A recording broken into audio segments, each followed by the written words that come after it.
Hello everyone. So this is my new Trotline. Some new ideas to make a kind of quality Trotline that you're going to use for a while. I'm using number 60 Trotline.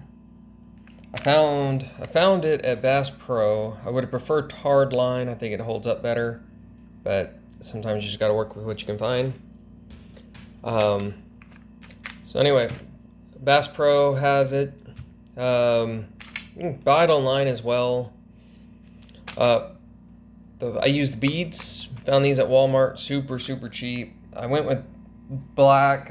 Catfish aren't really gonna probably care about color, but I did. I just thought it looked cleaner. I found these also at Walmart. I mean, not at Walmart. Bass Pro. These are actually they're in the duck hunting section around the duck decoys. These are actually crimps. And I don't know if any of this helps. Anyway, these crimps are big enough to fit through the line and big enough to keep the beads from sliding off. Or sliding over the bead. And then I'm using this 1/0 barrel swivel, and these are everywhere. Walmart, Bass Pro, Academy. But I like the 1/0 because, well, they're bigger, they can handle more weight. So if you get a fish fighting and trying to break off, he's going to struggle, or if you need to break your leader line or whatever, you've got that much more strength. And they're easier to work with. Alright, so I'm going to show you how these are each drop. Got a crimp on each side, and then 4 beads and the swivel. That way it rotates around freely, doesn't try to get tangled. Don't really know if you need the beads so much with these crimps because they're so big. In my other Trotline, I used a poultry clip, and those worked pretty well. They're just kind of annoying to put on. I love the cost of them. You know, even these are pretty cheap, and you get like 150 of these for a couple bucks versus like the Trotline clips. Even though the Trotline clips are brass, they're kind of expensive. And so I like how clean these look, whereas these little brass clips, I kind of wonder about them falling off. Now each of my drops are about 4 feet apart, and what I did is I ran about 8 feet on both sides, because I've noticed on my trot lines, whenever they're connected to a tree or stake or whatever, that's where it gets worn out. It's not, and then kind of you either shorten your trot line or whatever. So my plan is to actually connect a sacrificial piece of string to a tree and then loop it through the little swivel here. Now in the past, once I realized that problem, I just put a loop in there and tie it off. Just a little overhand knot or whatever, just create a loop, and that would work. But I was trying to go for something that would last longer, maybe look cleaner. And here I went ahead and put some heat shrink tube to help keep it from wearing out the strands and just clean it up some. I mean, you don't even need the heat shrink on the back. I just thought it looked cleaner. And I even doubled up right here where the swivel's going to make most contact. And come here. And then this is the other side, which I didn't put that second piece, but whatever. It just looks nice. Now to make it easier, I did take a lighter, and you can see how, here it is.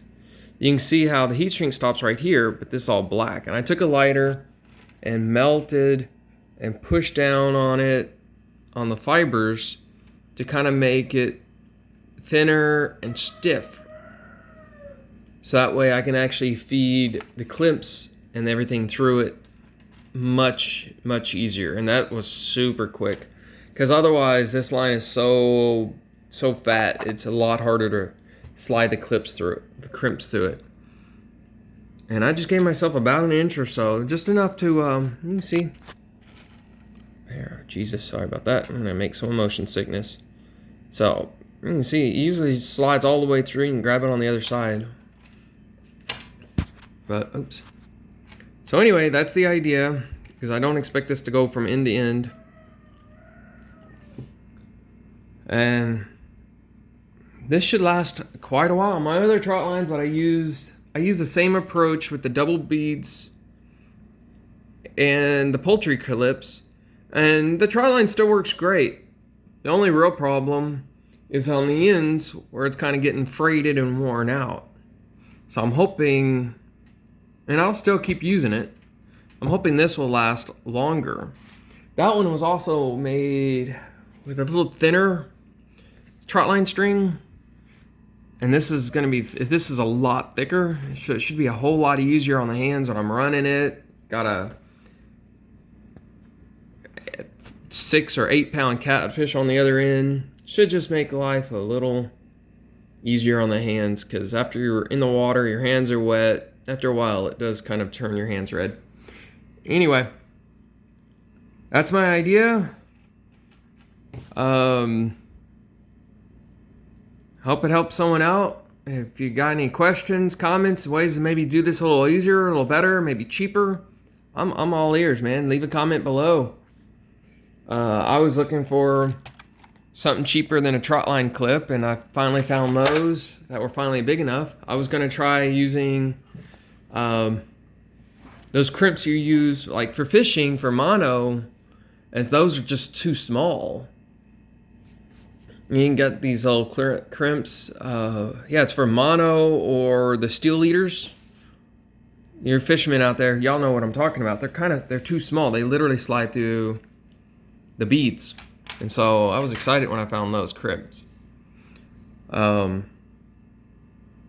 I'm after, and then I've even bought those pre-made trot lines, and those work. They work fine. The only real complaint I have with them is the line that they use is kind of lightweight. It's like 120 pound rating or something. Whereas, number 60, this thing is going to be rated a couple 100 pounds easy.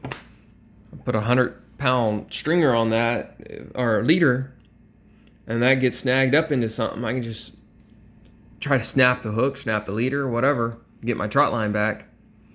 Anyway, thanks for watching. Like, subscribe, comment.